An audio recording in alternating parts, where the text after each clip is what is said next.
right, here we go. I've got the soundtrack to the 2007 Transformers live action movie going in the background there. I am exhausted and I am ready to draw. Hello, Destron Decepticon.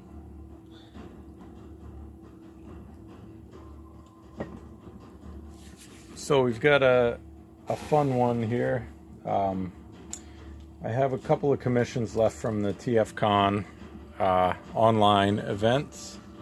One of them was a G1 Jazz, sort of inspired by James Bond. Nothing to do with the sad news about Sean Connery, just a coincidence. So I was kind of saving this one because I thought it would be fun. So here it is. I'm going to ink them up tonight and yeah, should be good.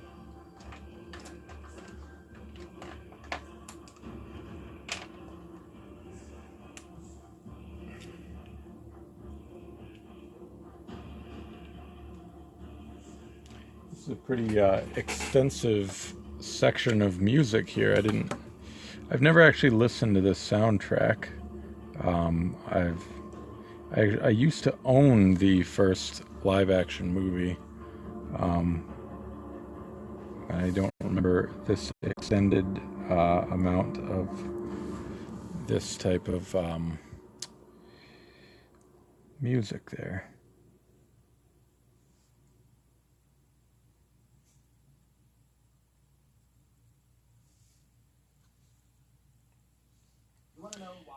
Yeah, this was a specific request to have the bow tie and the martini glass. Cardio actually burns calories, usually in the form of carbs in the bloodstream that are then replaced with the very next meal that you eat. No tuxedo was a specific ask, but they did want the bow tie and the martini, which martini obviously has another meaning for jazz, so that's kind of poetic. As poetic as giant robots get. Although, I guess Skybite gets pretty poetic in his own way, doesn't he? So I've got a symmetrical head here. I've got a straight-on view of his head, which is... This is one of those things that is actually easier if you're working digitally. Whenever I work digitally and I've got a straight-on view of the character's head, I like to... I'll sketch in the whole thing, both sides, but when I start inking it, I'll usually ink, or not inking, penciling, I guess, as opposed to the rough sketch. But I'll pencil one side and then copy and flip it to the other side so everything can be balanced. And that probably makes it a little bit less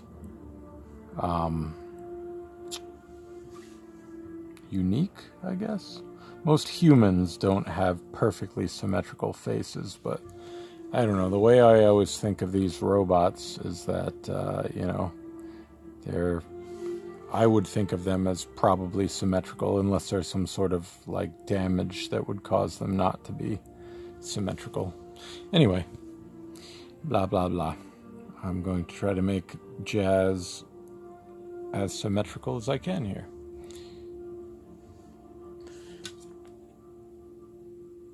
Hey, what's up, Zombie Prowl?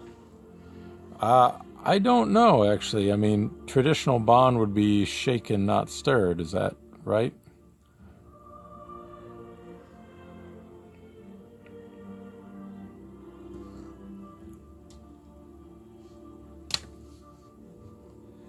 I've actually... people find this hard to believe. I have never seen a James Bond movie. None of them. No Sean Connery, no Roger Moore, no Daniel Craig, Pierce Brosnan, or whoever the hell else played James Bond. Never watched any of them. Not for any particular reason, just never happened to watch it.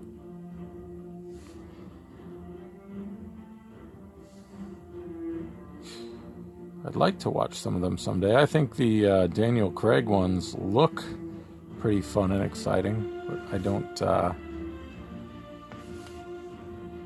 For me to watch a movie, I have to be pretty driven to want to watch it.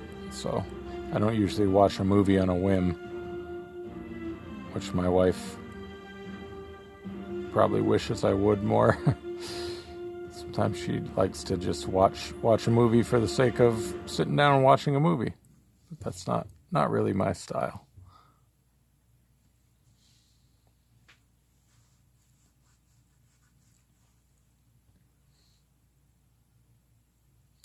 Hey guys, happy Monday.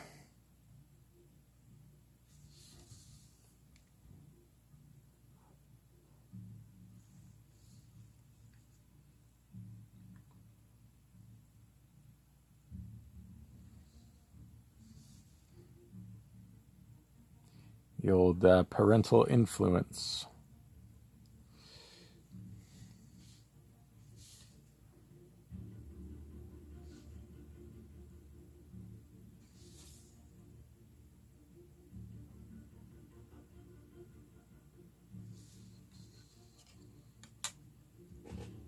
Oh yeah, we got the bow tie in there.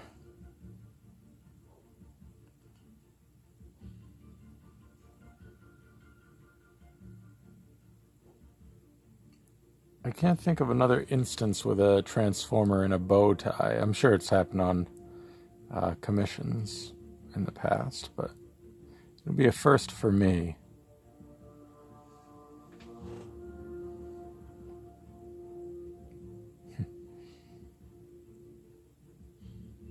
Every jazz is a perfect jazz. Sometimes I like to, when I've got a big pile of commissions, I'll save one that I like as sort of like almost a reward for getting through the other ones that are a little tougher. So jazz here.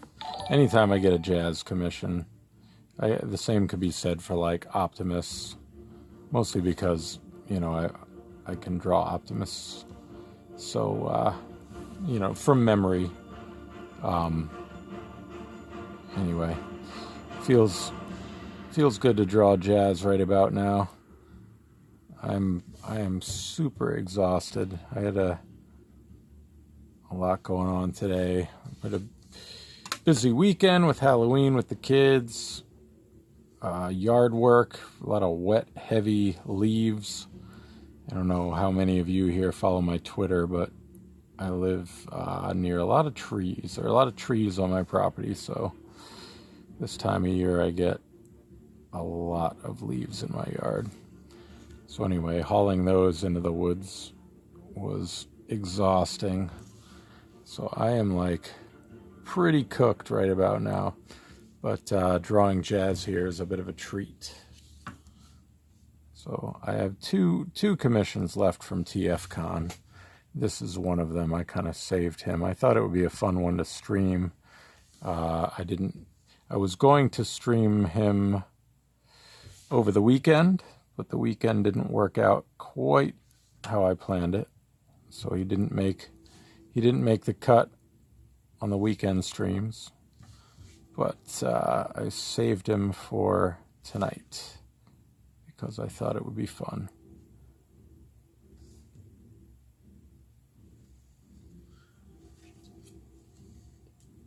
Oh, that's awesome. Glad to hear it.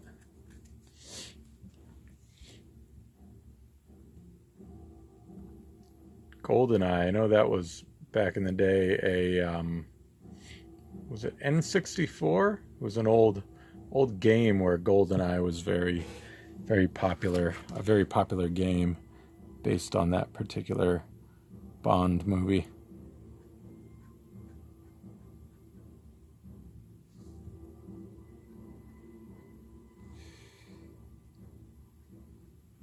Again, it wasn't something that I really played, but I know I had friends who did.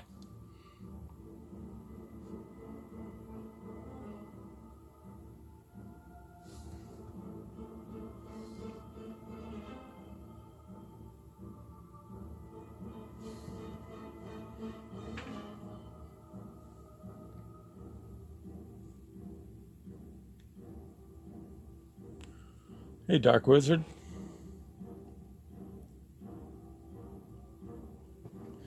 GoldenEye was a big one, yeah. N64 for me was sadly about the time where I stopped really gaming. I sat on Ocarina of Time for many years before I finally, just earlier this year, finally started playing through it. I played with my little guy, and we had a good time beating that game earlier this year.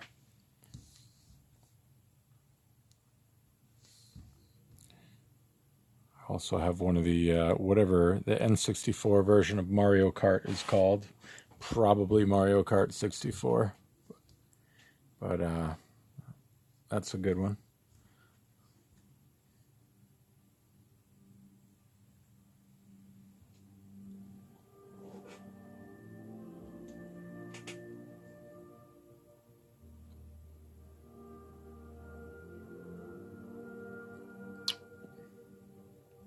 Metroidvanias.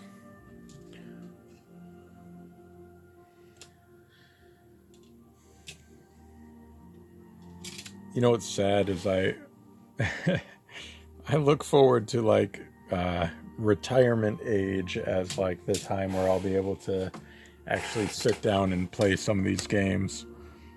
I mean, kids are a nice excuse, but that was convenient when I was home, you know, furloughed and not getting freelance illustration work or anything. Just at home with the fam. It was a good time to pop on the old N64 and work on some old classic games that I never got to play. My Final Fantasy playthroughs ended at number 7.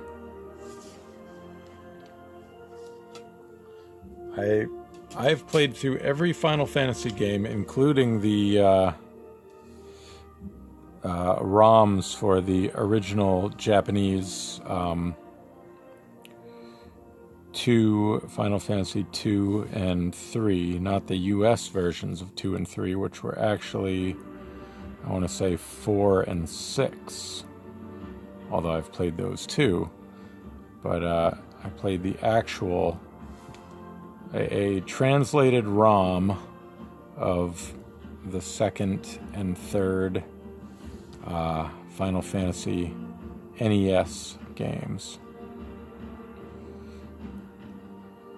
4th, 5th, 6 is one of my favorites of all time.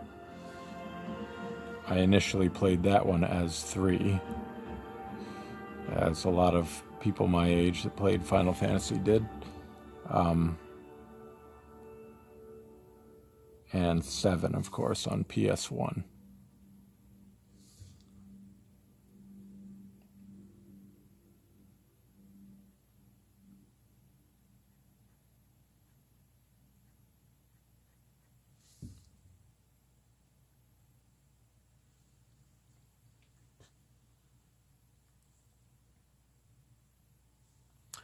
Oh, nice.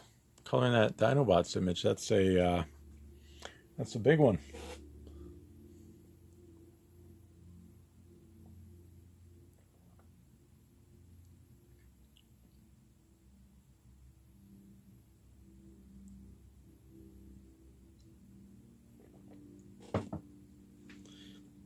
Yeah, someday it'd be fun to play Symphony of the Night I had a friend who got really into that one. He loved it.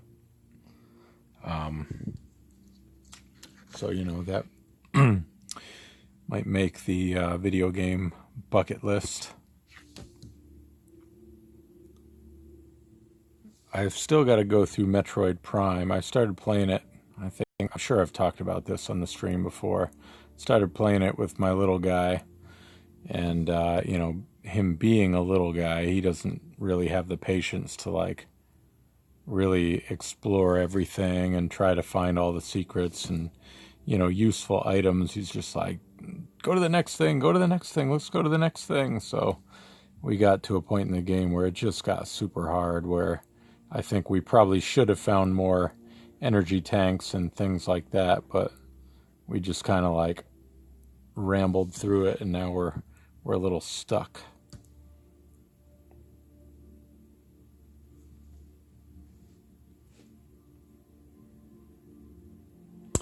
Oh yeah, you're speaking my language now. 6 was just perfect. The opera house scene was, just so good. As a kid, I'm not exactly playing video games for opera scenes, but it was just, I don't know, it was so well done, I thought. And the characters, every character kind of had their thing, their gimmick, and yeah, I just love Final Fantasy VI. To me, is a masterpiece.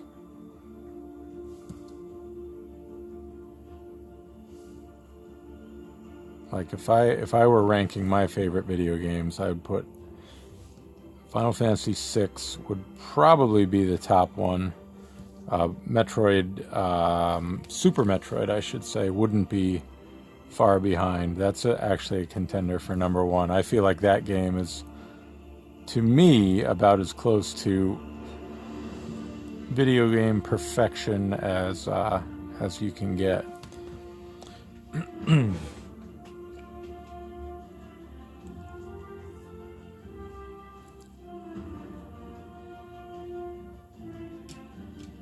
The stuff with Cyan and his family getting poisoned was again, I'm a teenager playing this game, but it's shocking that they put that in a video game. I mean, they sorry, spoilers,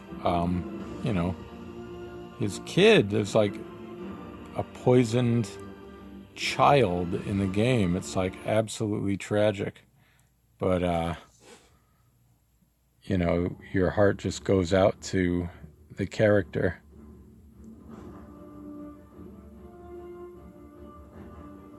And the ensuing event on the ghost train and everything.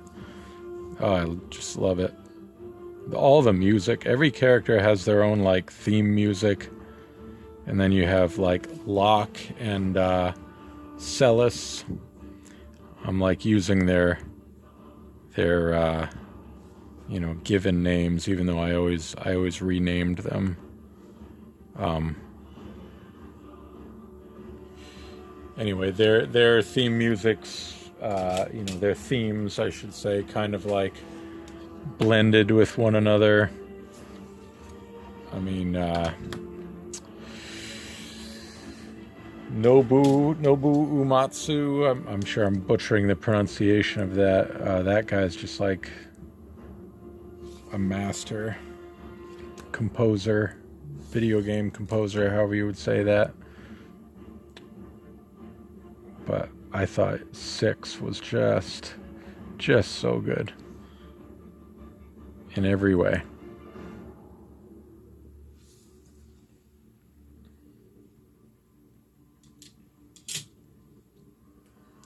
Now, do any of you on the stream play modern Final Fantasy games? Is he still doing the music?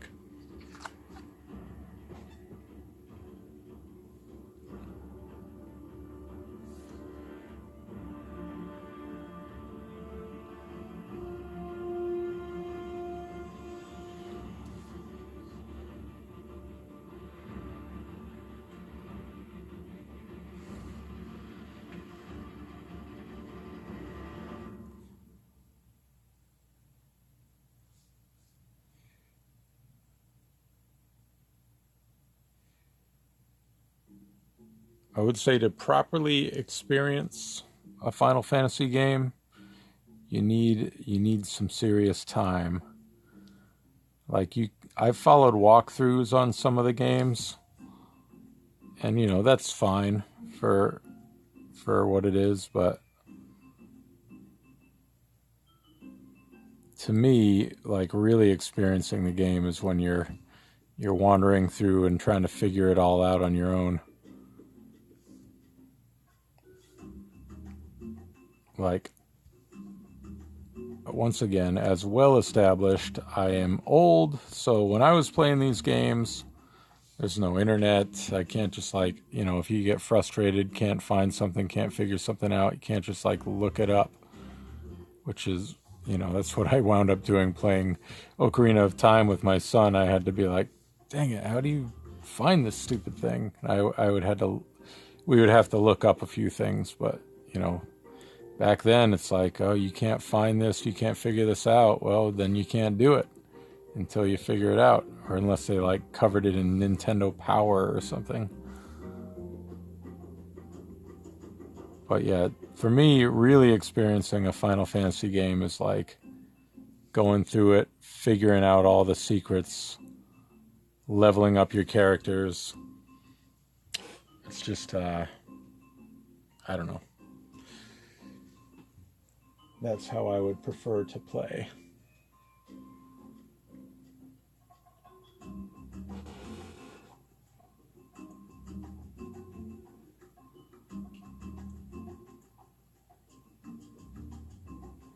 I kind of expected the movie soundtrack to be a little more exciting than this. I guess they had to have music on all those weird moments with Sam and his family, so I'm sure that's what some of that was.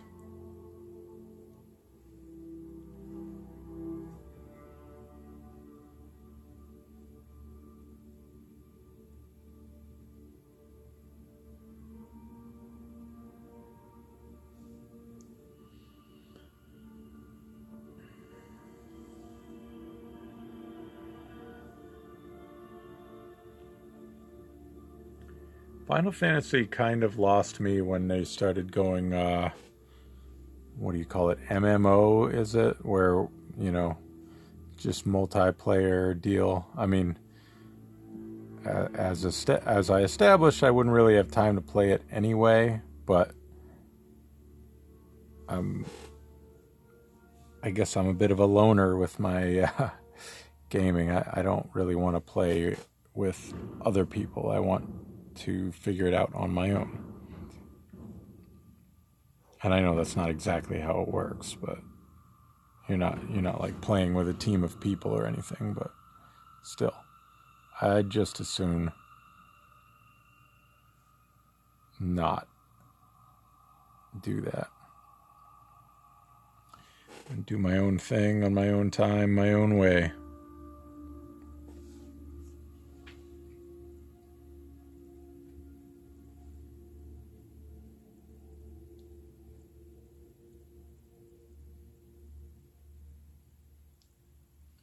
12, 13, and 15 are single player.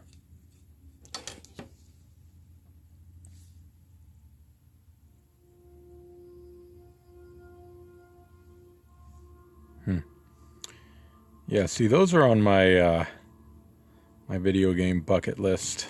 I actually own, would you call it X or 10? I own X or 10. I own 9, I own 8, but I haven't been able to, play them in the way that I would like to. So, someday. 9 is one that I really look forward to playing through. I like the look of it.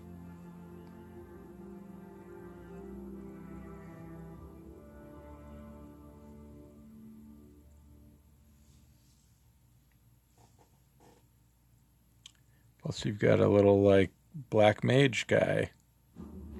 That's one of the main characters. What is he called? Vivi?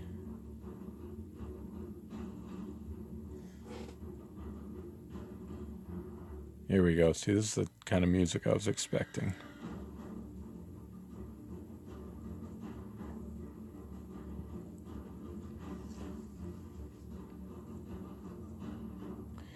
I know I'm kind of going a little bit slower than usual on this. Hopefully you all don't mind. Just kind of taking my time, going with the flow.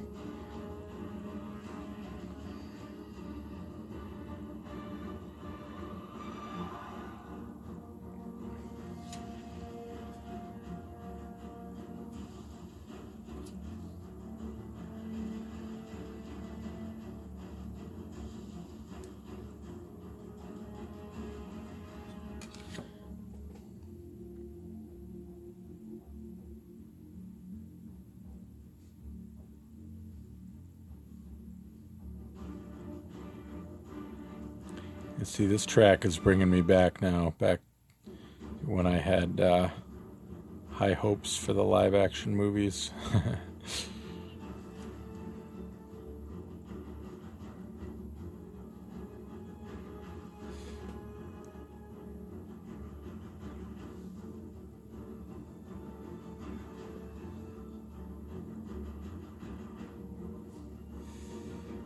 I based this jazz here on the animation model mostly, but I'll occasionally borrow a little influence from the toy, which is where you get this little doodad. I don't think that's on the animation model.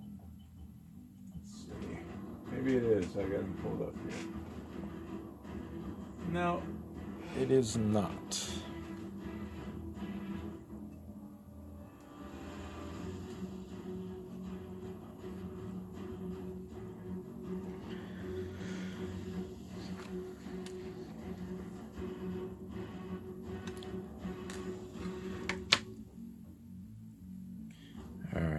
Get this, I want to get his upper arm inked in here so I can get that other hand done.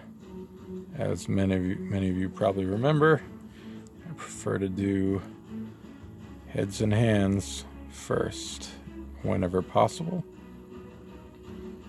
But in this case, part of his hand is obscured by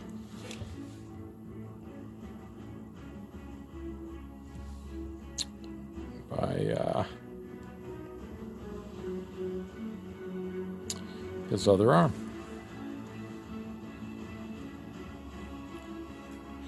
Yeah, see, this is the good stuff right here.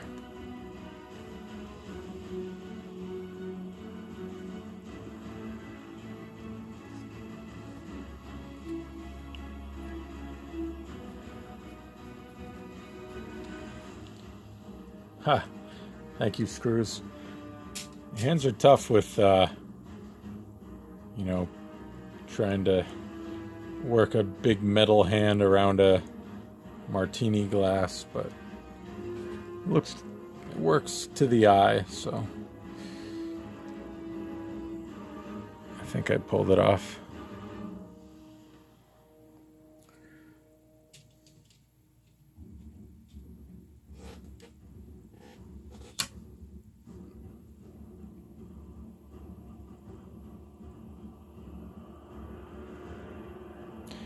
So what else, does anybody know what else Jablonski has done besides the Transformer movies?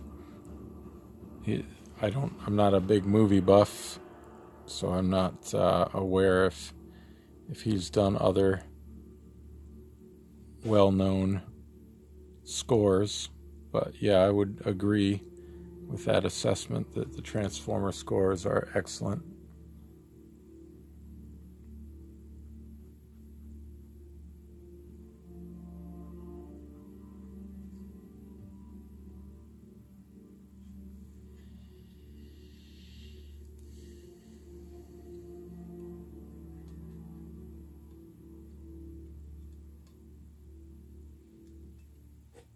Yeah, the Martini Racing connection was definitely an influence there by the commissioner, who I think is still with us on the stream.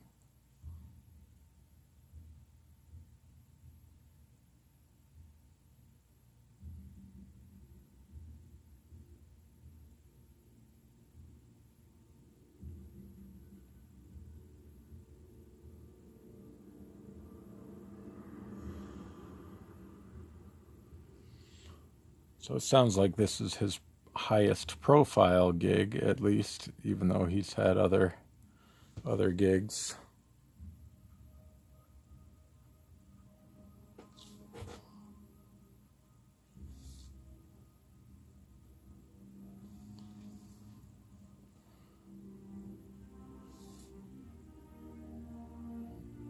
Oh, see, this sounds like Arrival to Earth.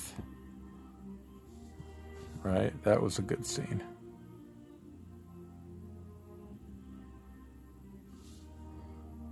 That was the one when I had the DVD, I've actually, watched, just like put it on just to watch that scene. Optimus first transforms in front of Shia LaBeouf. That is a very cool scene.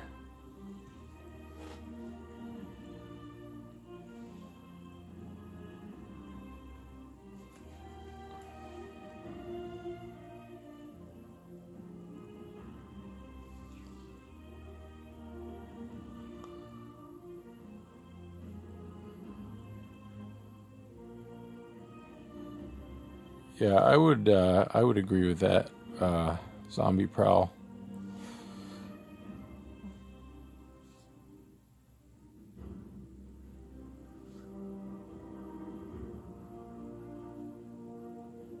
Although there is the Anthony Anderson eating donuts scene.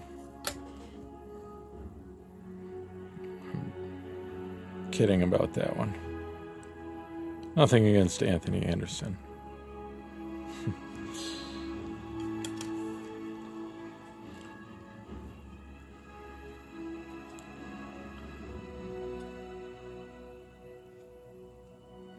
The whole plate, that's right.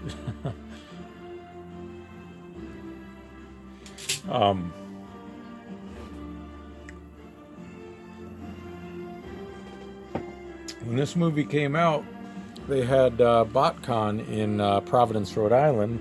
I don't know if anybody on the stream was there. I was. It was my first BotCon. But the cool part was, one of the things that you could purchase, I guess, was a ticket to see a screening of the movie. I can't remember for sure. I feel like it was before the actual theatrical release. I could be wrong about that. It was a long time ago. And I do have 2 children, so my brain doesn't work very well anymore. But they brought us into a theater and sat us all down, and I want to say they had maybe 2 or 3 screenings happening simultaneously. But in my screening, I feel bad I can't remember the actress's name, but the woman who played the Australian woman who was like the hacker, she came into the theater and kind of spoke a few words about, hope we enjoy the movie and blah, blah, blah. So that was kind of neat. I want to say, I think Tyrese was in one of the theaters, or not the one that I was in. I don't think. He did a couple of BotCons. He got really into the whole thing. But yeah, it was pretty cool. I can still remember the feeling being in that theater and hearing in the little opening thing with the AllSpark, hearing Peter Cullen's voice with the theater surround sound for the first time. It was like I was a kid again. It was awesome. So, yeah, you guys that listen to me regularly know I am not often kind to the live action movies, but there's definitely parts that I enjoyed and remember fondly about them.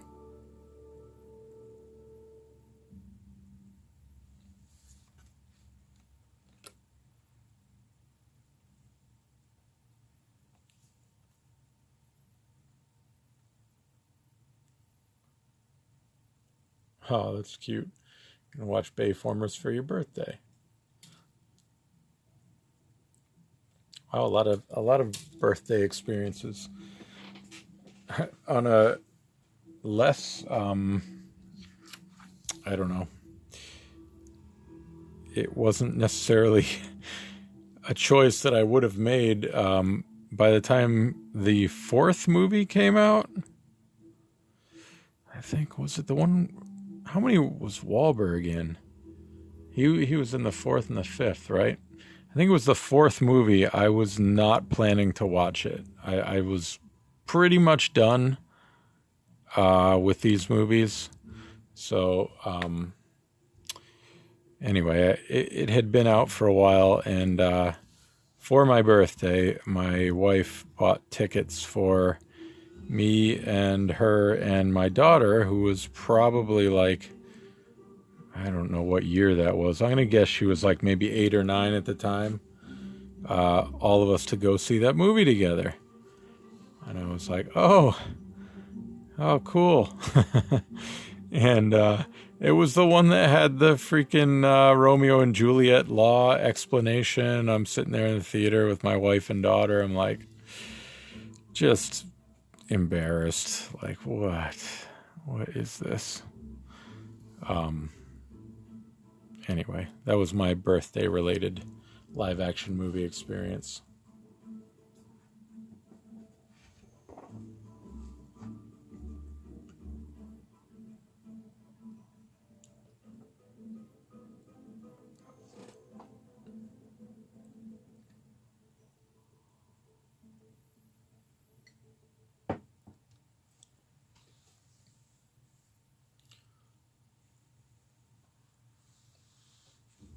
Oh my.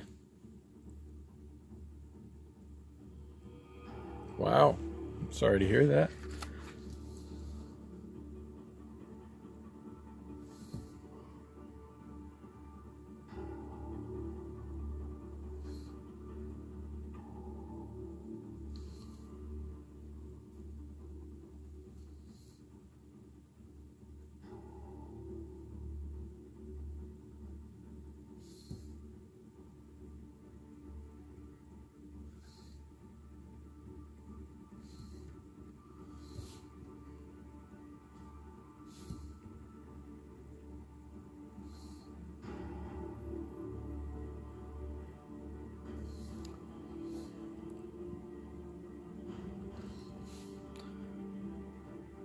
Thanks for sharing that story. Sorry to hear about it.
Puma Panic has entered the chat. This is a commission from last weekend's online convention.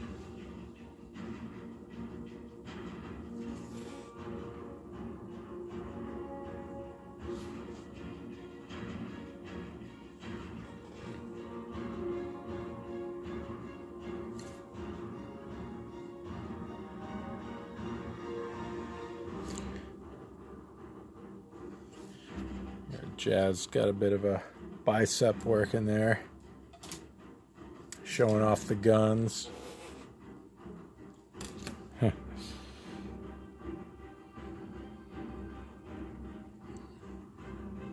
Yeah, I had altogether 4 jazzes to draw for TFCon, so that was pretty good. Pretty good for me. I would show you the. I guess I did. I did the bust one partially on one of the streams over the weekend. I did a Fall of Cybertron. I already shipped all those out. Otherwise, I'd pop them in front of the camera. I took an additional commission after I had closed off commissions. Somebody had emailed and asked, I guess the last time I opened up commissions, I basically told them that next time I open them up, I'll save you a spot. And of course, I forgot about that. But they emailed me and asked if I still had a spot. And I was like, yeah, totally. So that'll be another jazz that I will be doing hopefully later this week. I've only got this one and 2 others left, and then I'll be done with the TFCon commissions.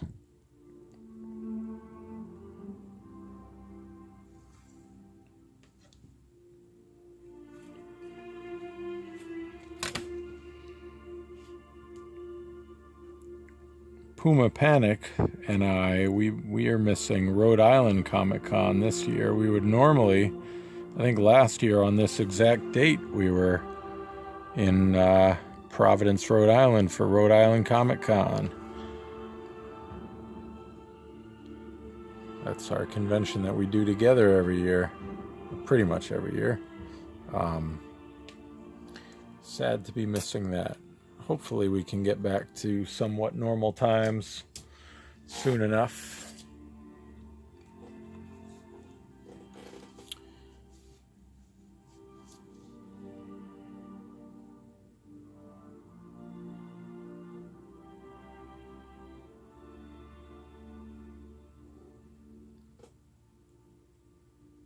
Today would have been Rhode Island Comic Con last year. Yeah, I want to say it was the second and third, maybe.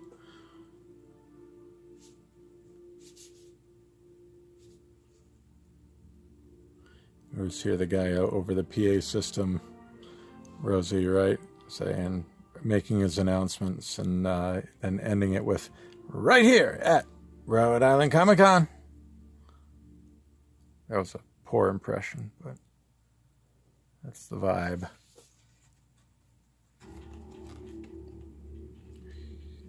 Yeah, I'm hoping we get back to some regular conventions next year.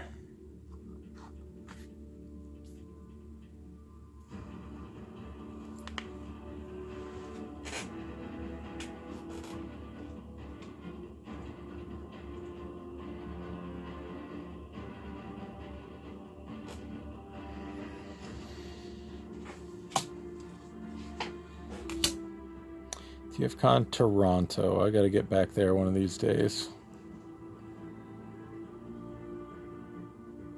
That's a good show. Only done that one once.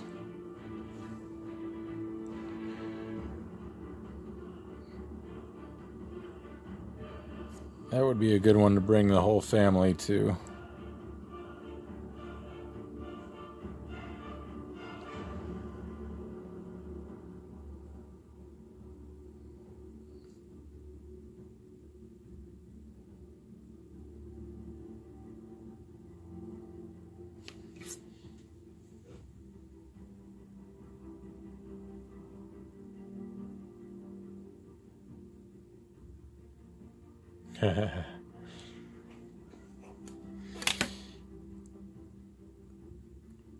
Yeah, nothing quite can replace the real thing.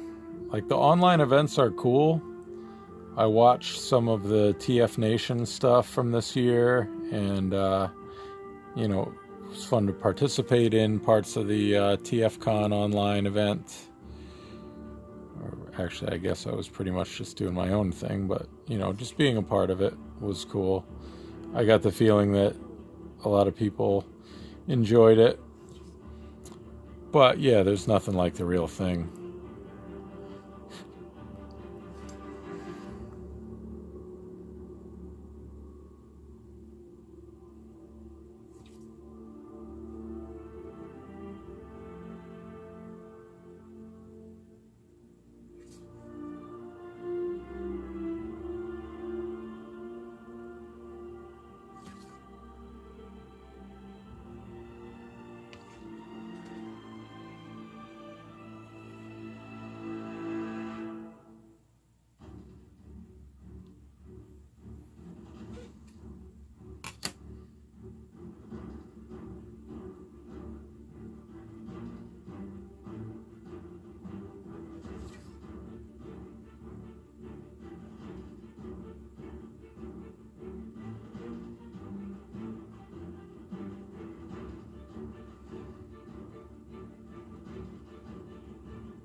Once again, I know I'm going at a super methodical pace here, so thanks for having patience with me here.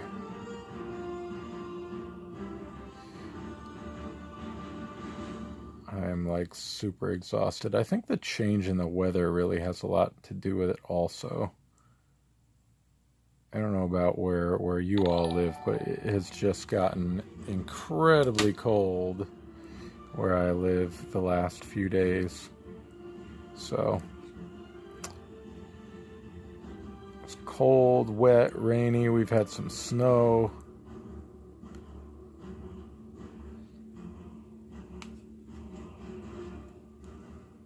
Daylight savings, yes. That probably has something to do with it. Messing up the old internal clock. It's like jet lag without the fun trip.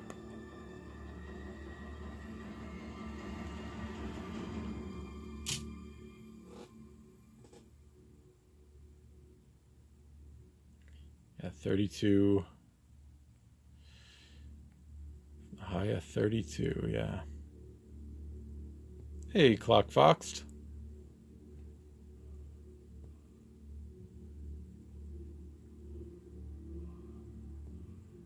It's supposed to warm up here next weekend. It should be in the 60s again, which I'm looking forward to.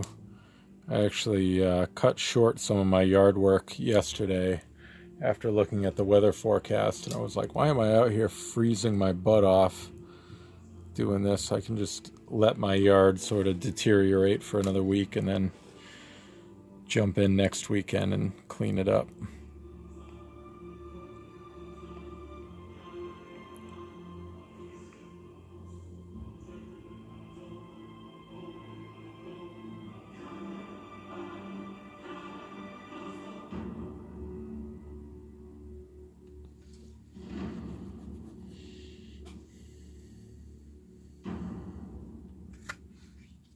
Yeah, the fall back is way better than the spring forward, that's for sure.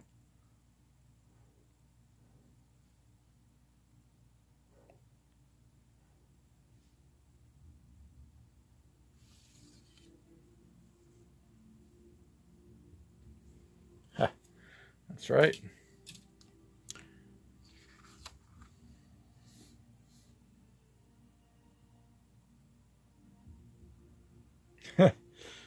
Yeah, that's a good point, 3D. I had the same thing. I just cleaned up many piles of leaves. I rake them all into a sheet and carry them into the woods, and then we got a ton of wind, so what was in the rest of the yard just kind of blew over what I already cleaned up. So, oh well, it's all good.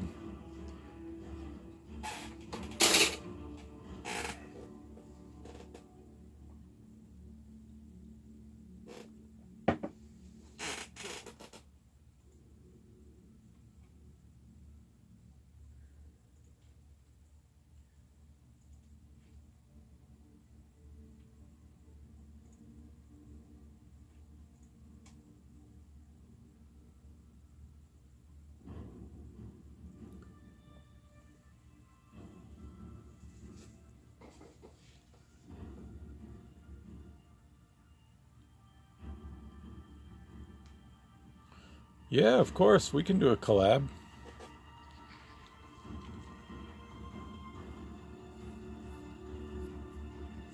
Yeah, this week is full, but maybe next week we can do something together.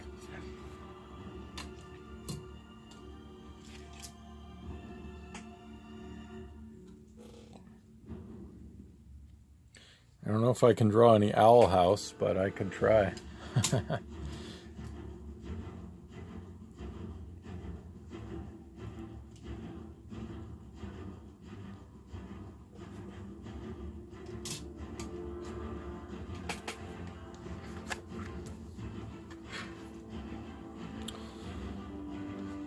Let's see. I'm gonna get the car hood here.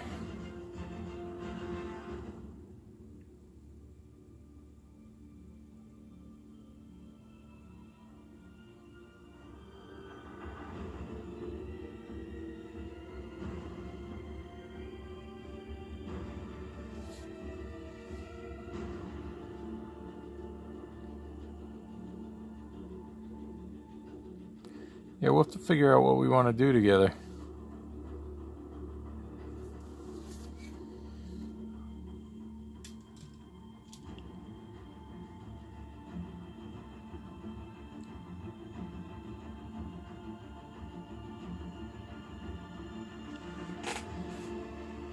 Hey, thanks for checking in, Sunny Sides. Have a good night. Or morning, I guess.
Live stream chat vibes are pretty good.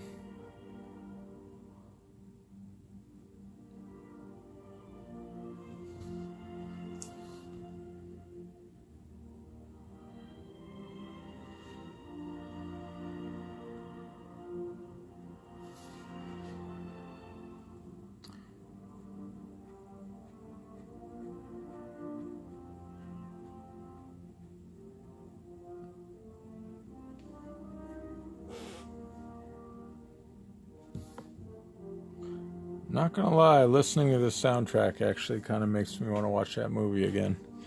But I did get rid of my copy when I was in a purge mode recently. But I'm sure it's on some streaming service.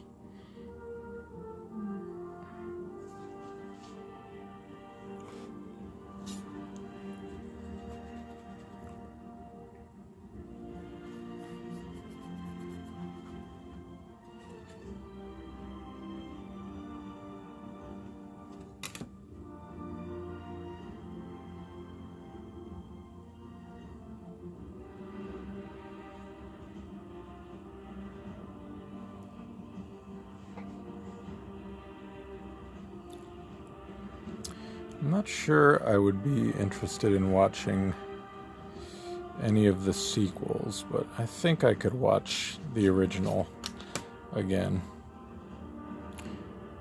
I wouldn't watch it with my kids because of the weird, inappropriate stuff.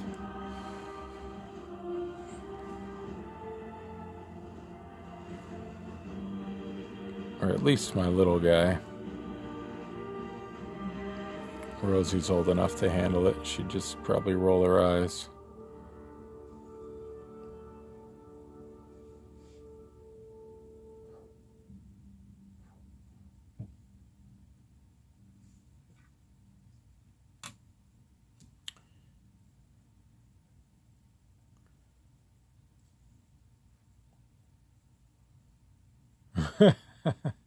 It never happened. Yeah, I don't know. I feel like the live action movies they're like a different continuity, so I don't I wasn't thrilled to see Jazz get ripped in half when I watched it at the time, but it definitely didn't have the same effect as if I were watching, like, if Jazz didn't make it out of the 86 movie, that would have been hard for me to watch. If, like, it were him laying there instead of, like, Wheeljack or Windcharger. Or if he were on the shuttle with Prowl, and if he was in Prowl's place on the shuttle, that would have been like, oh, freaking kill me.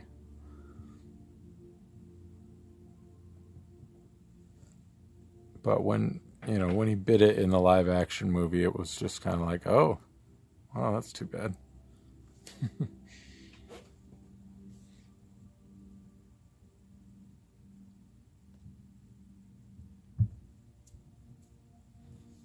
Yeah, Bumblebee is great. I would watch that one again.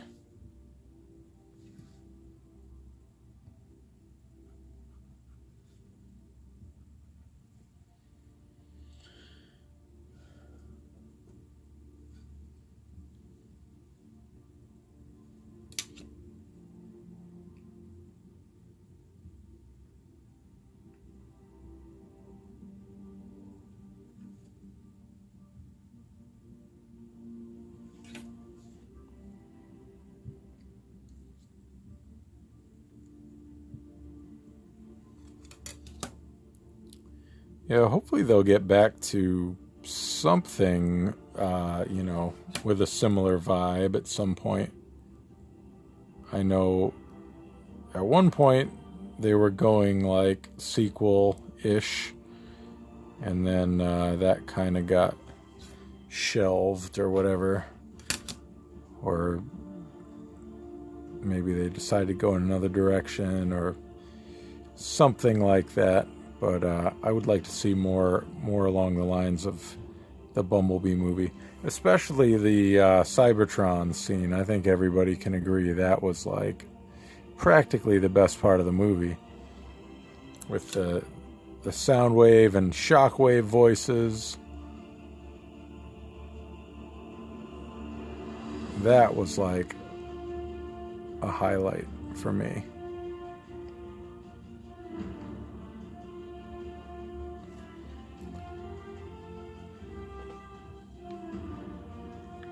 I mean, you even had RC in there, you had Brawn, who else was there? Ratchet, Ironhide, just tons of characters thrown in there.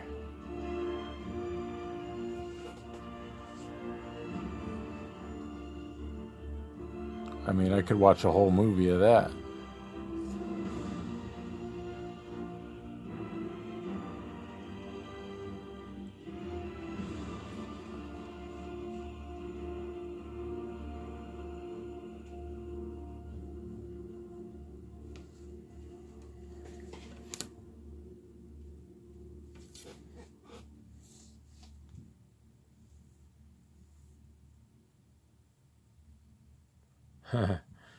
I like that character. Nice job avoiding spoilers. But yeah, that was unfortunate.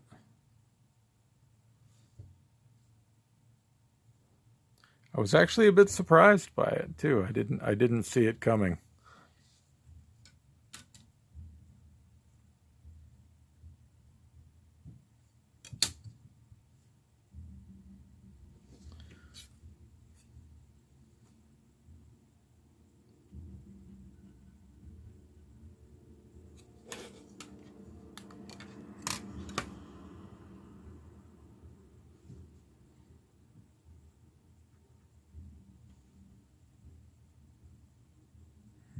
did I do there?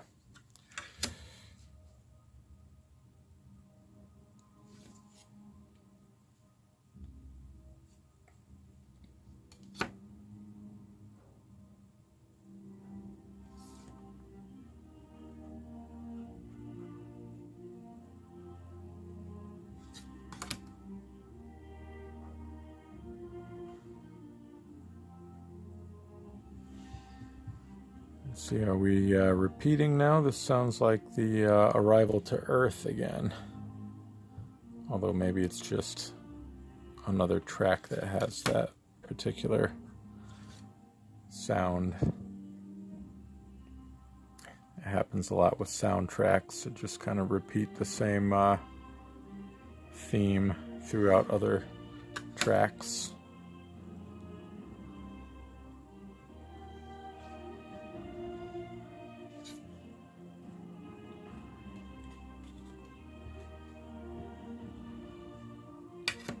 Yeah, I would agree with that. Destron Decepticon.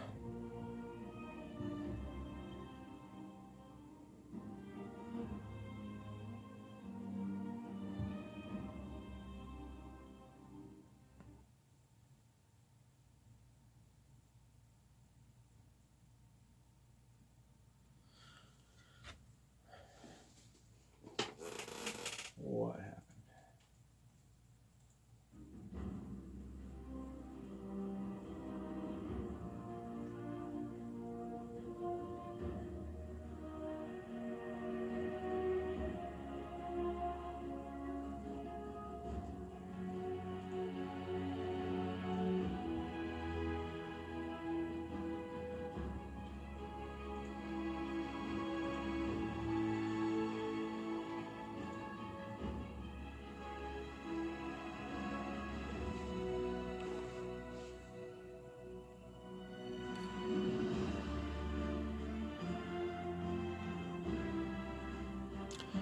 Yeah, I would love to see that. I wonder if we will ever see a traditionally animated Transformers thing again, or if that's just like just not ever gonna happen.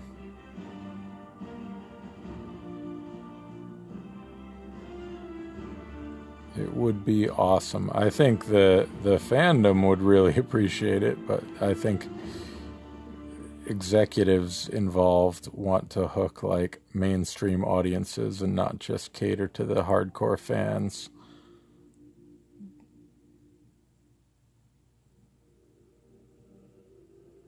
But boy, would I love to see another traditionally animated Transformers cartoon or movie or whatever, especially based on one of the comics. That would be awesome. Ironhide might make a nice little animated movie, and just saying.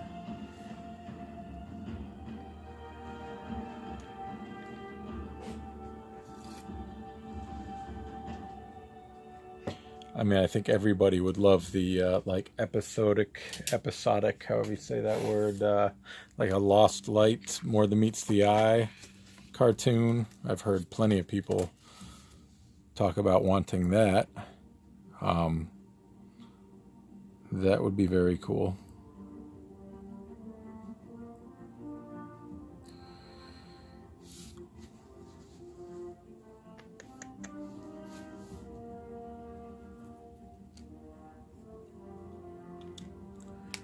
Wreck and Rule, yeah, Wreckers,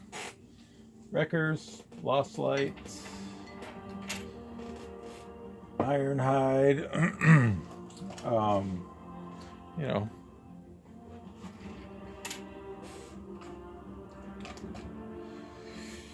My pencil appears to have gone missing on me.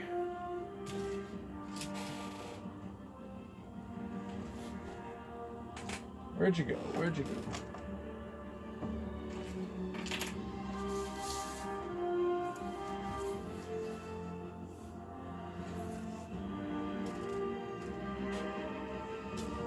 Grumpy old bots. That's funny.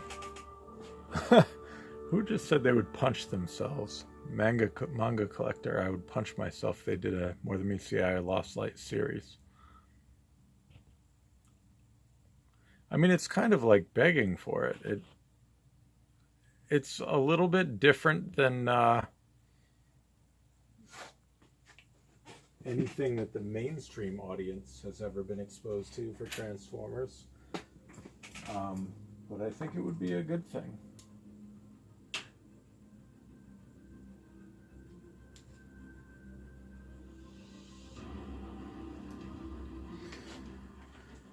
Found that pesky pencil. Just want to pencil in some of these tire lines before I pop in the inks, just to make sure that I got the right angle.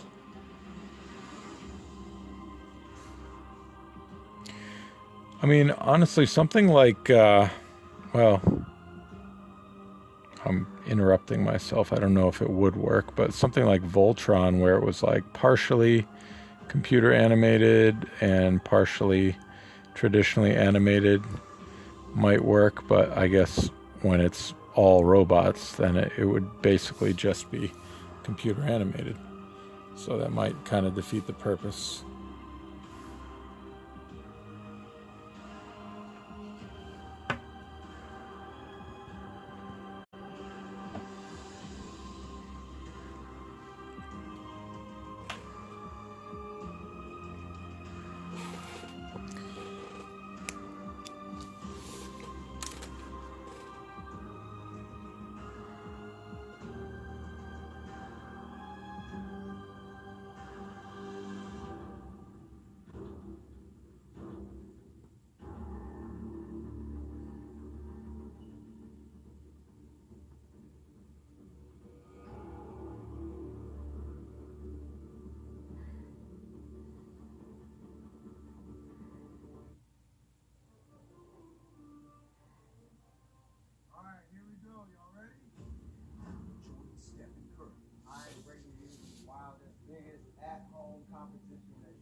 The world's top stars of sports and screen during epic competition.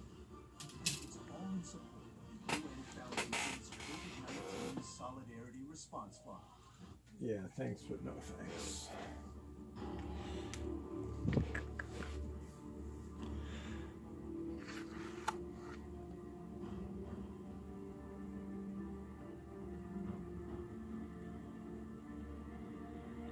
I know we've talked about this plenty before, but yeah, somebody just said about the expressiveness of the characters. I think so much of what old schoolers and people that watch the old cartoon nowadays appreciate about it is like well, obviously the characterizations, but the voices are just so good. They're so unique. And even the ones that are weird, like Sea Spray or whatever, with the little gurgling voice. But they're all very, very unique, and they've just got a ton of personality. And I think that's something that would be, it'd be good if they really, invested in some top tier. I'm not saying anything about the people working on the shows now. Please don't take it that way. But, just top tier voice talent and, just so the characters really just jump out at you.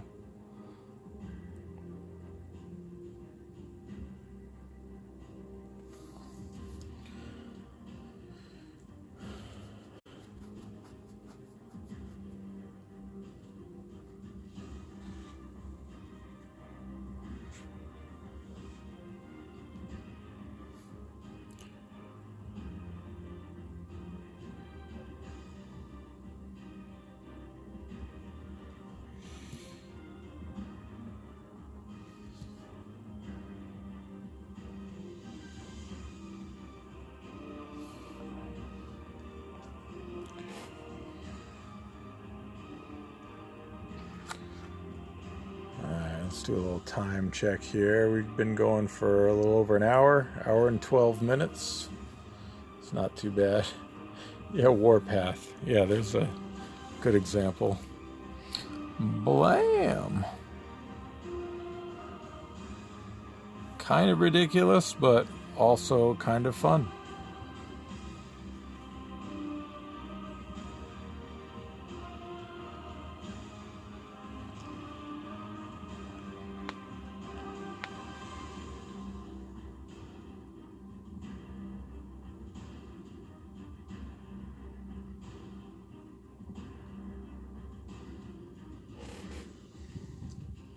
I mean, I feel like Destron Decepticon, what you're talking about is similar to what I've seen of, the DC movies. Like,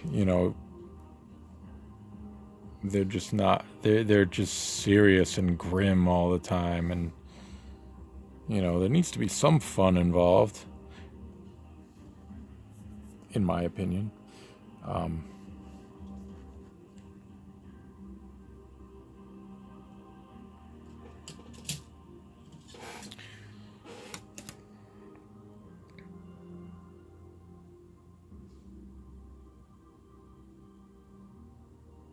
But you know what? A lot of people really loved Siege. I feel like it kind of accomplished what they were going for. I I noticed in different comment sections or whatever, people that there aren't active comic readers, or they haven't really been part of the fandom since they were young or whatever. It kind of like grabbed those people a bit.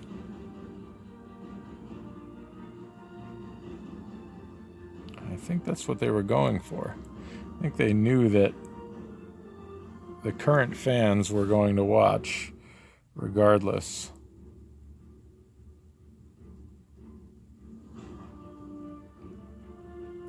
They wanted to hook those people that remember G1 and just kind of hit that nostalgia spot just right for those folks.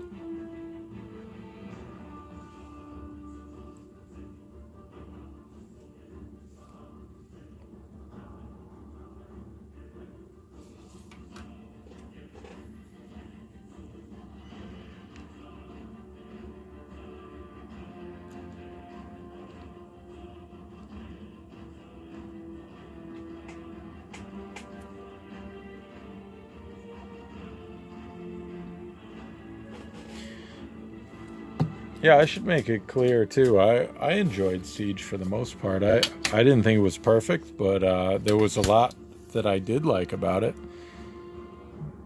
So, definitely don't read this as me trashing Siege at all.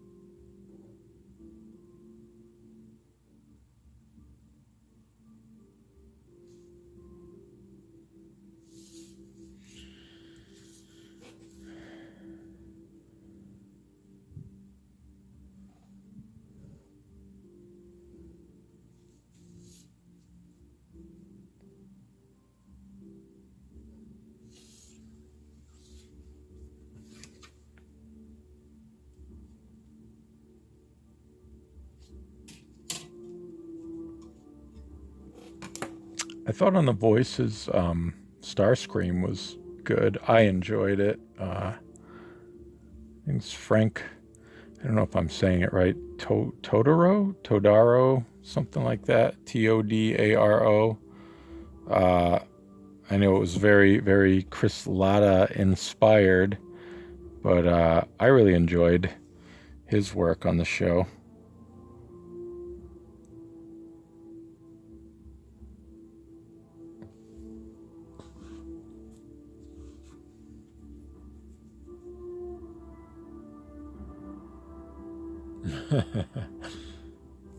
Yeah, that was pretty good.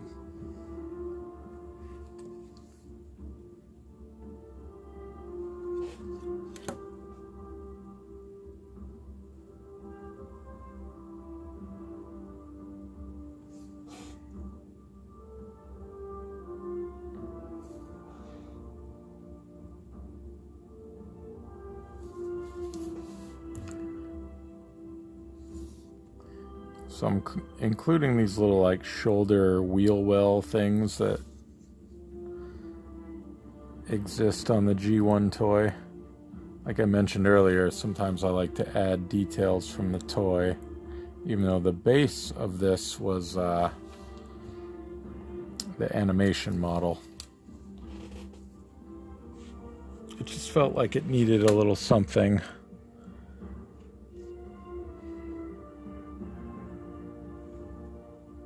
Up on the shoulder area.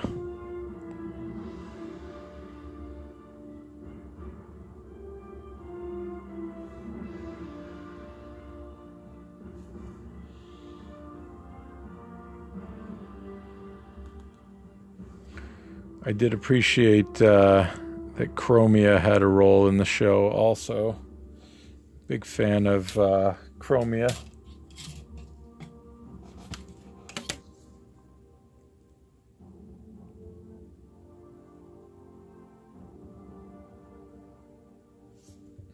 That's one of the handful of Siege figures that I actually bought.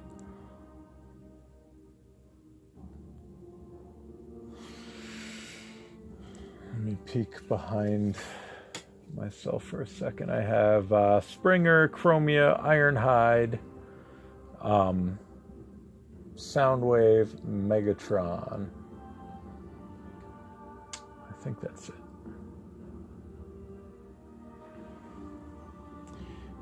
I did enjoy all those figures.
Alright, we are getting there on the basic lines here.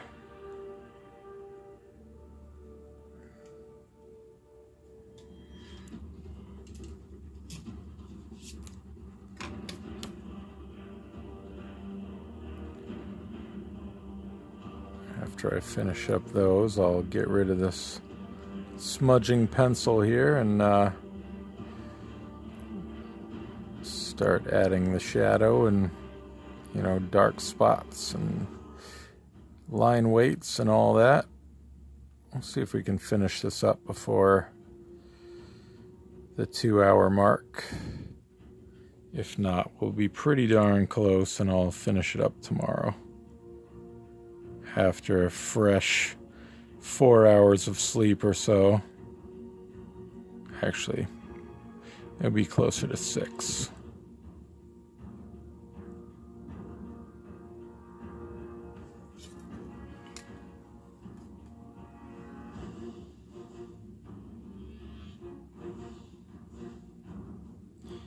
Yeah, I'll agree with that. Original characters are great.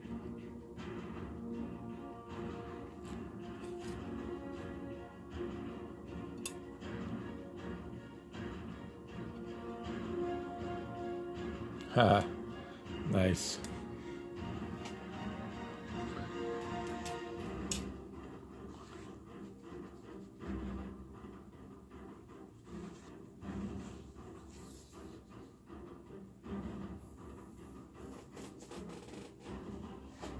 All right, let's see here.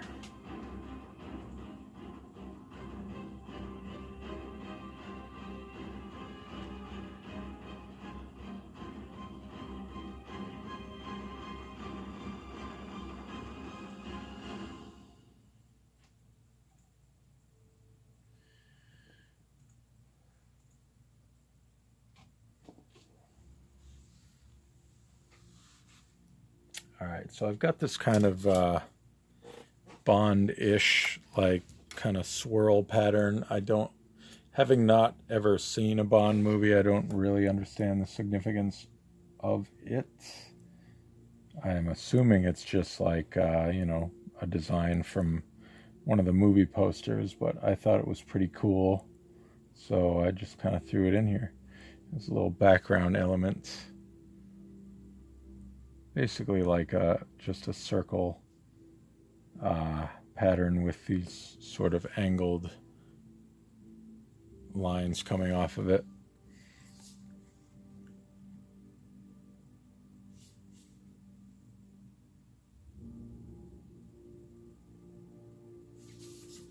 I think I went the other way with it. How did I get that?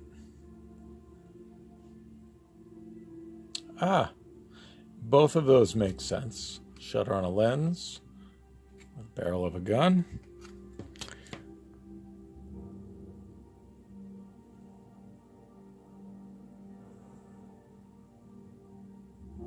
Whatever it is, it's a recognizable Bond thing, which is what I was looking for.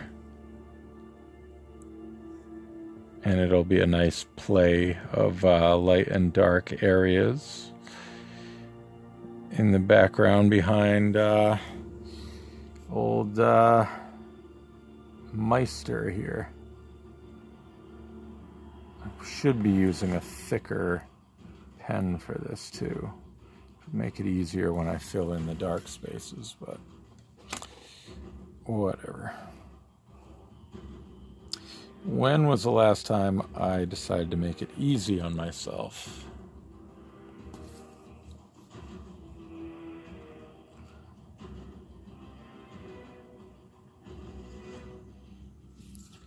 It's almost like if I'm making it easy on myself, then I'm not trying hard enough.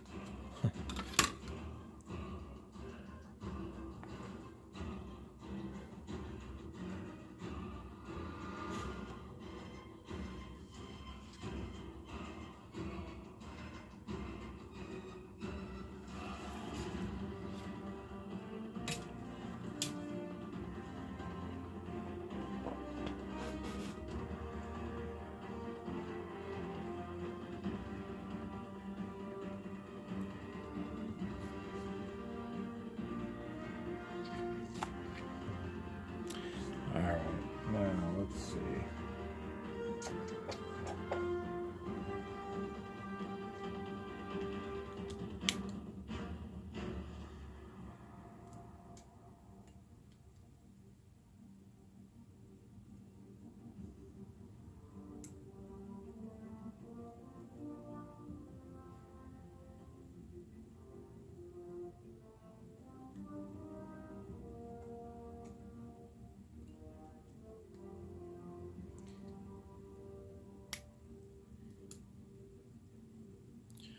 Yeah, the timing of this was definitely a bit I don't know what you would say. I don't want to say anything that would make it sound positive, but it's just interesting timing with Sean Connery sadly passing away recently, and the Bond-based commission happening.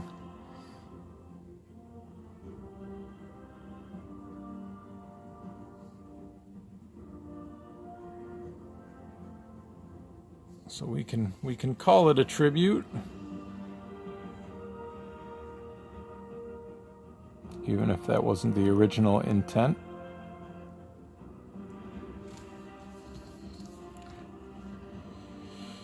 All right.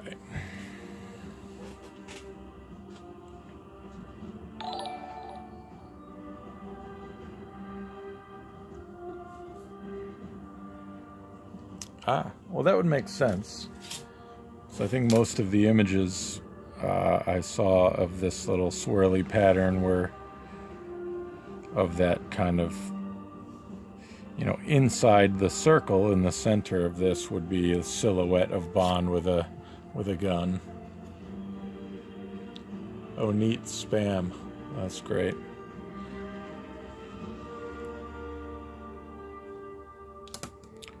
Let's see.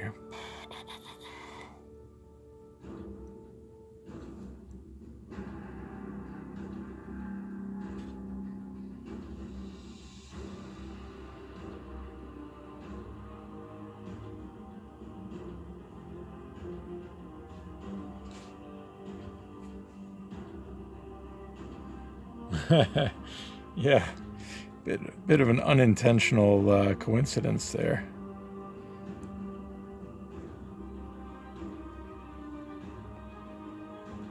Are you in search of primes?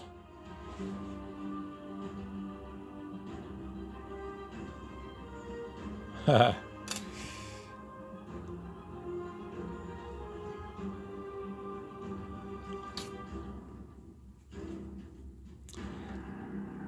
All right.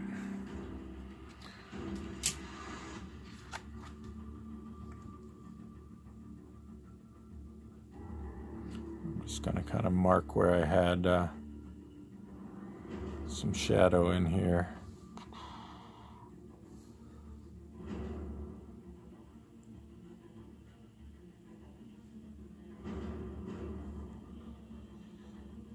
That was all shadow.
All right, pencil. I've looked at you long enough. You gotta go. Magic eraser time. Good old kneaded erasers.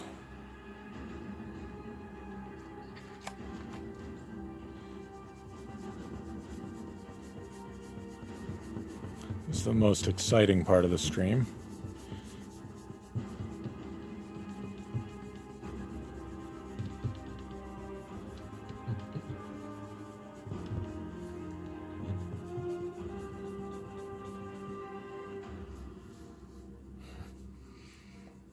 Is it? I was being sarcastic, but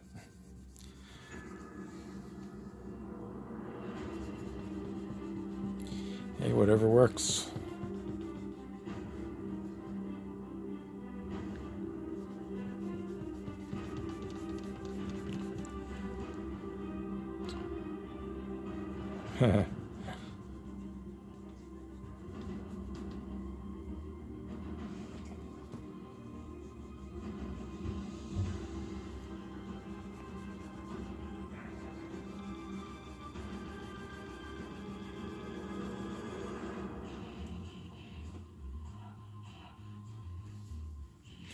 It's definitely nice to see it clean up a little bit, isn't it? I don't know about you guys, but I get I'm not a big fan of the smudgy pencil lines all over the paper. Usually, apologies to those who have heard this multiple times, but usually when I'm working on like actual covers and pages and stuff like that, I do all my pencils digitally, so there is no smudging pencil as I'm inking it up.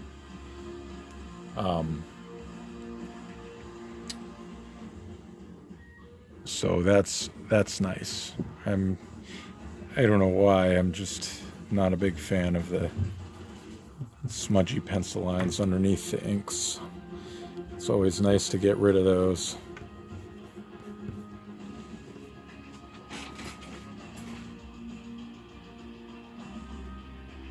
The thing I love about the kneaded eraser is that there's no little crumbles to wipe off afterwards. It doesn't mess with the inks, gets rid of the pencils really cleanly, and no little crumbles left in its wake. Never heard of mono erasers.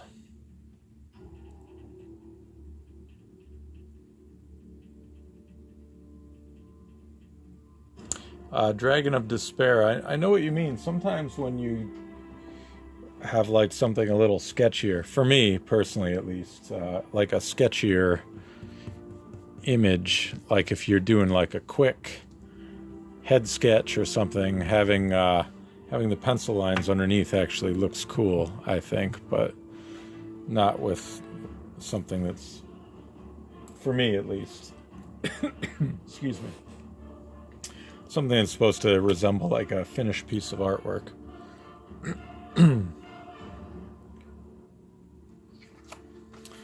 All right. Let's get these filled in.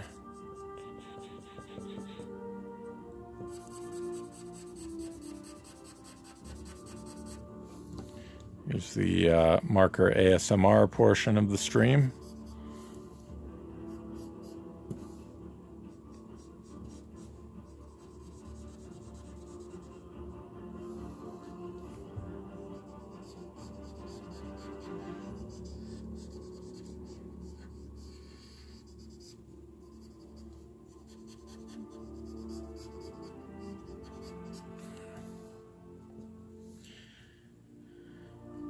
All right, bear with me for a minute. I'm actually going to refill this thing.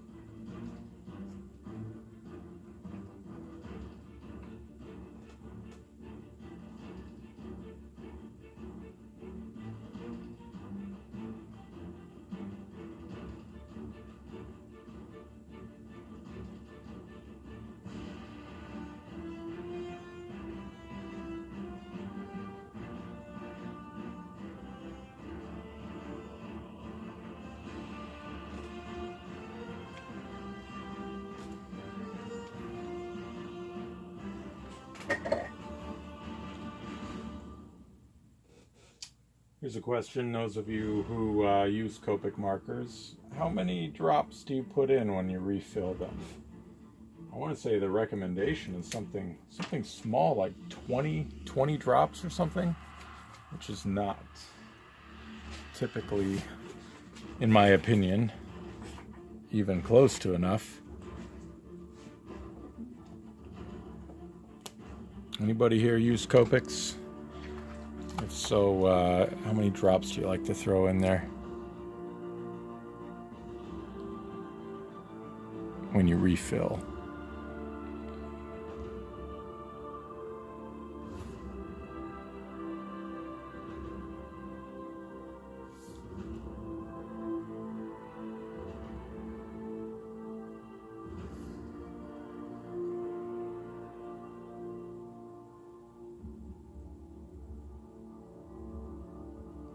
I only ever use the black Copics to fill in big spaces,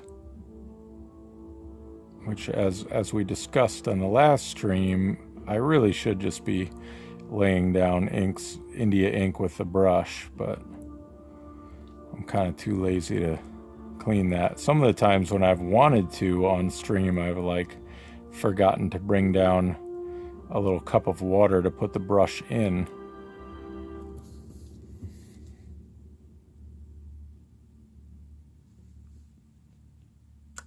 Just 10 drops. I think I have a really thirsty marker, or maybe it's thirsty paper. I usually add 40 drops. And it'll last me like 2 images like this. I guess to be fair, the last thing I was working on with it, it did have a lot of black space in the background, so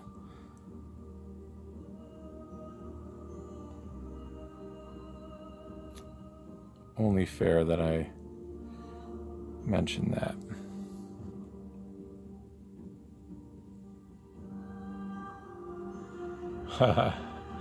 Yeah, they are pricey.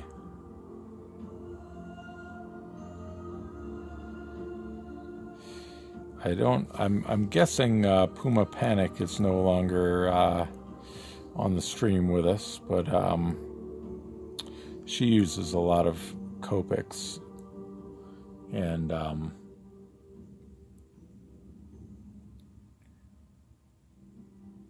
she likes to ask for them for holidays, and luckily my father lives near an art store that stocks a lot of them, so he'll get a lot of them for her as gifts.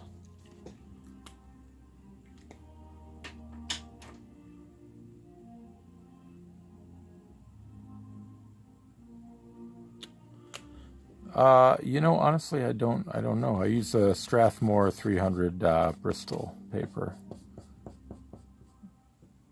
I don't know what the technical stats are to that.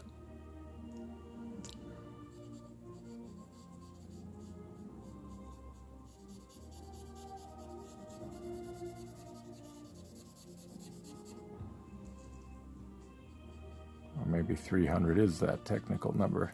I don't know.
Hey, thanks, Clock Fox.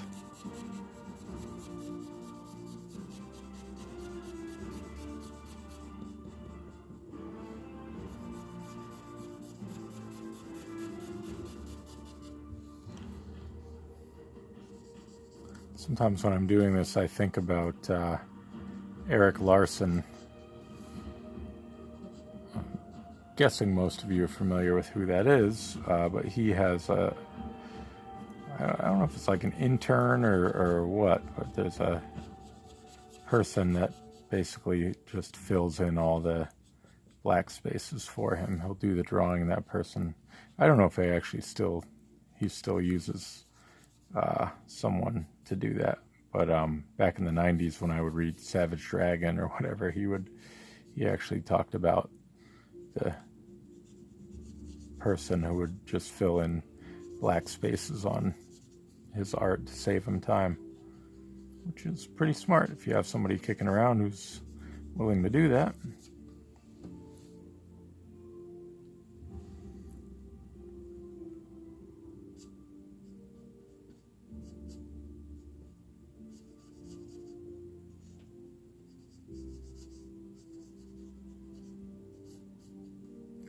Just leaving a little box down there for my signature when it's time to put that on there.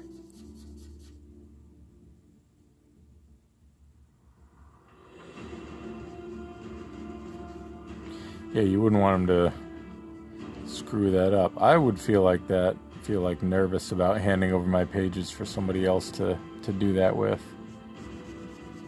Of course, I'm a little bit too timid about inking my pages anyway. You might not be able to tell by watching the stream. Maybe you can, I don't know. But I definitely get a little bit I don't know, I hesitate a little bit sometimes when I'm working on a page or a cover, when I'm laying down the inks, because I want everything to be perfect, which is kind of a flaw, because usually things turn out much better if you're not so concerned about everything being perfect, because very few things are actually perfect.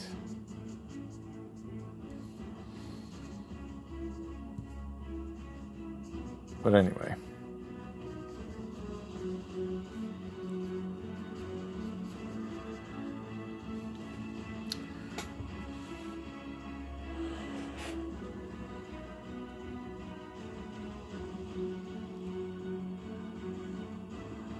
I am not familiar with that.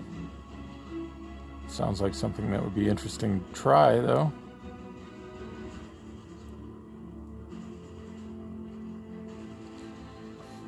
Alright, let's fill in some of this.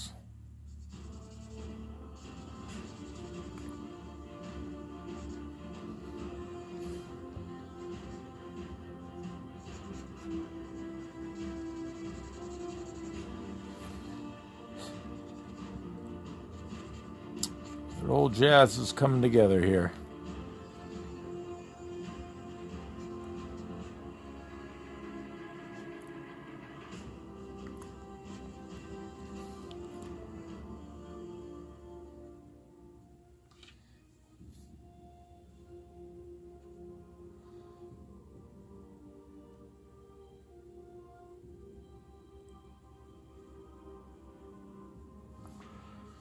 Let's see, I've got his hand in shadow here.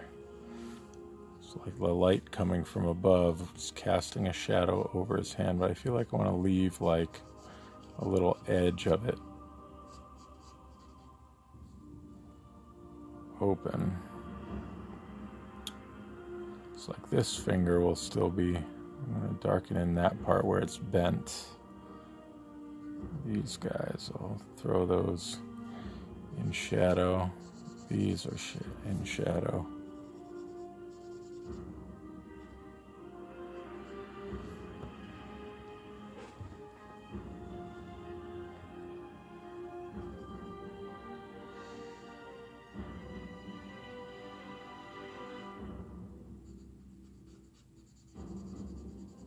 This stream sponsored by Google.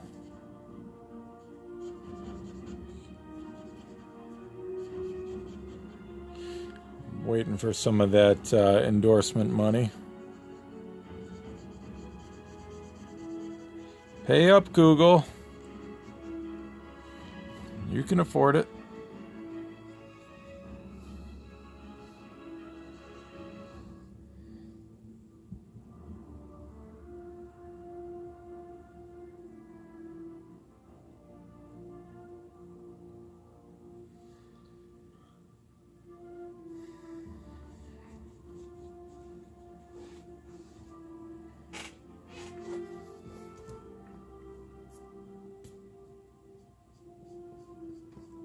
So here's a question. Who is that laughing person on the emote? Is that somebody involved with Twitch, like the owner or the founder or something?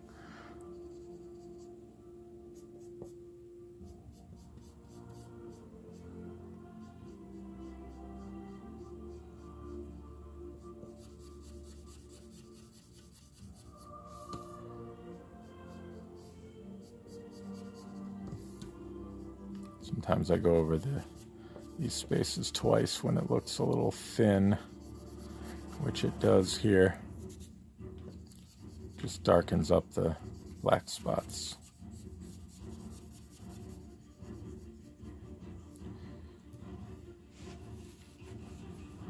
Googling, nice. Well done.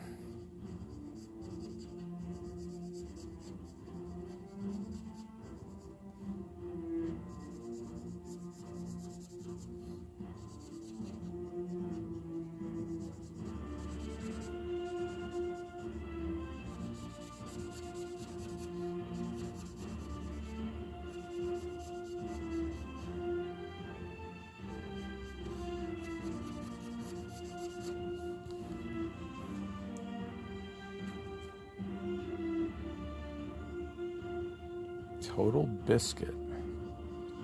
Oh, okay. Thank you for looking that up.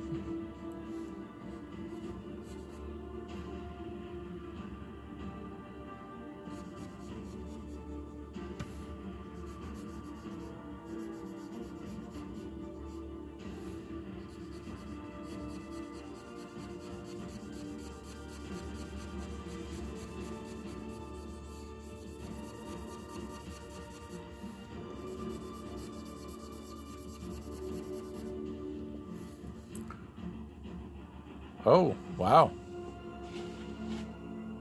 That was like, big downer. What, Total Biscuit. Rest in peace.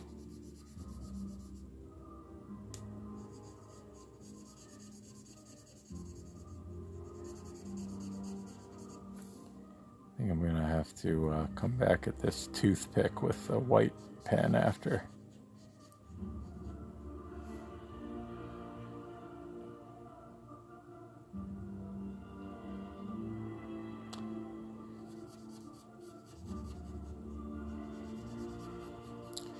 It is very, very sad. Cancer. Cancer's a rough one. Some people who have followed my social media for a long time know that I lost my younger sister to cancer back in 2008.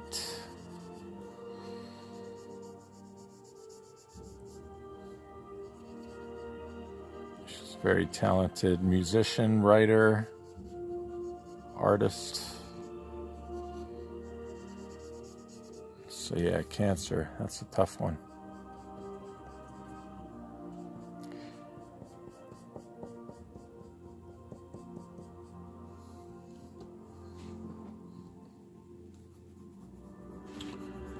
Oh, thank you. Yeah, I didn't mean to keep bringing the stream down, but just relating to it. She's we always keep her in our thoughts and try to kind of honor her memory. So, she's still with us in a way.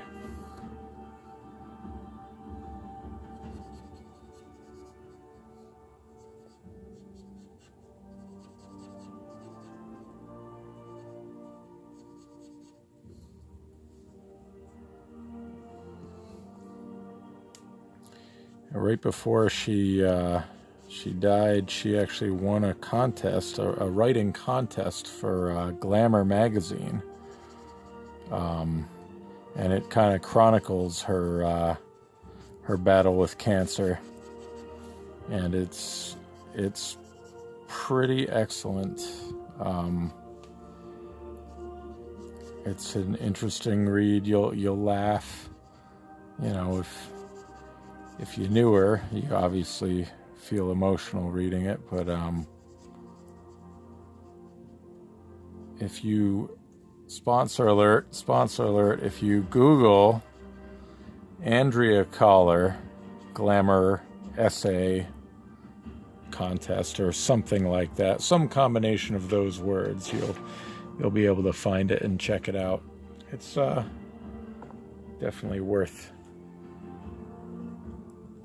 the time if you feel so inclined. Obviously, I don't expect anybody to do that, but it's I've posted it before on my social media,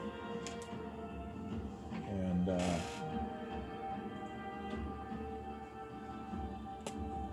it's good. It's interesting.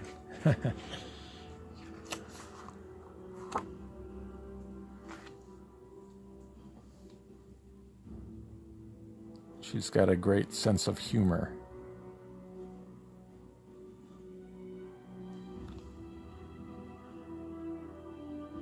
I am going for...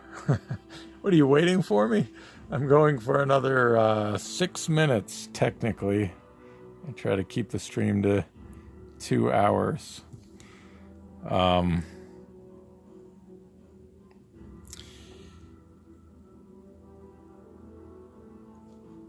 So yeah, I'll be upstairs in probably less than 10 minutes.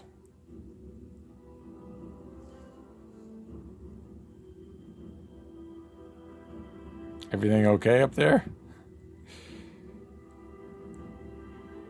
I don't hear any screaming or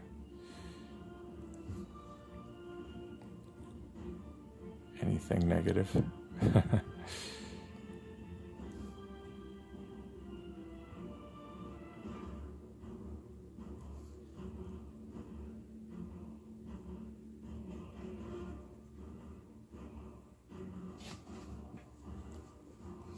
Oh, gotcha.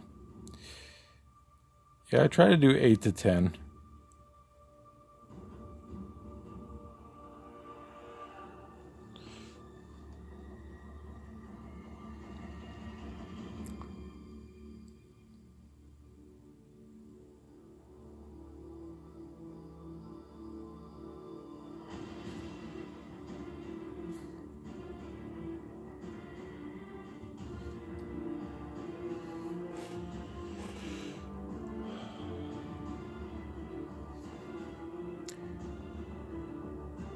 Thanks, Azrael. I don't know if this is the best way to do it. It's just the way I've done it forever. Fill in those big dark spaces and then come back in with the finer pen and kind of edge it all, just so it's nice and smooth.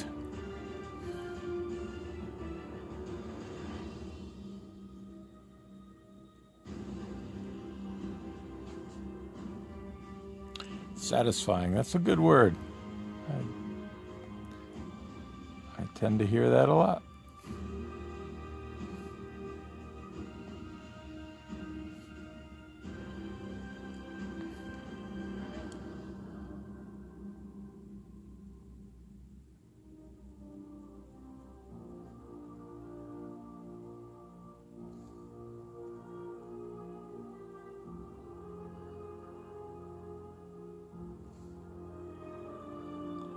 So it's looking like I will not finish this on the stream, but I think we got most of it in here. I'm going to keep going for another 3 minutes or so, just kind of filling in these lines. But you got most of it here. Those of you who are regulars have seen this plenty of times. You know how the ending is going to go.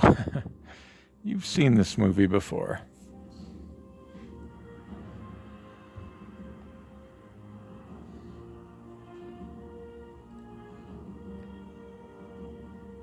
I have done it both ways, and one of the reasons I wound up doing it the flood fill, not flood fill, but the fill before I do the edging is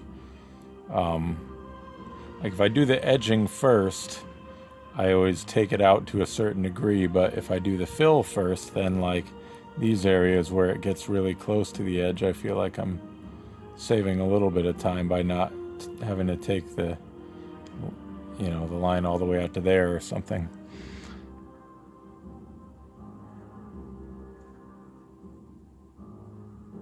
And you know, if I was really good with a brush, I could probably just do it all with the brush, but I'm not quite there.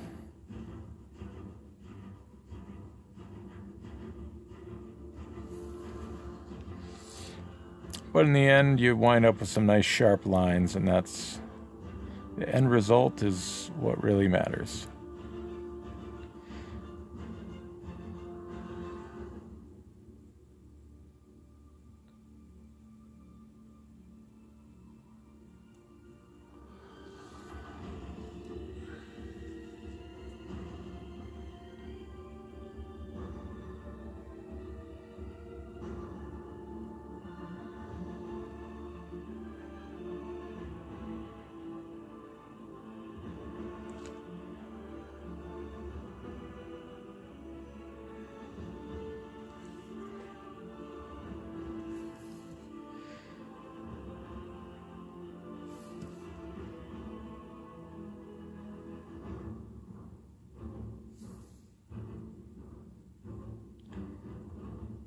Get that edging around that martini glass.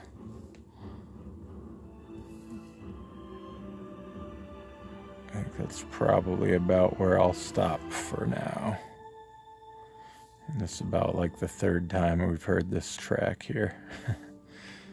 Jablonski is, it was the featured music tonight, but I think I've heard about enough. All right, that'll do it. All right, let me give you guys a look at... Oh, hey, no problem, Clock Foxed. There's another one that I got permission for, that the Prime Predaking, that I'll post at some point later. Here's what we got. Still a bit to fill in, some of the detail to add. I'm going to hit the edge with a white pen right there just to separate that from the background.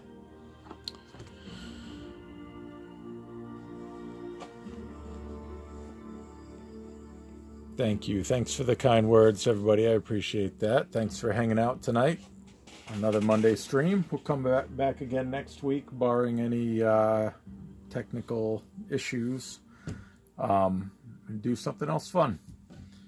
Hope you guys have a great week, and yeah, be good, stay safe, all that good stuff, and we'll catch you next time. Have a good one, everybody. Bye bye.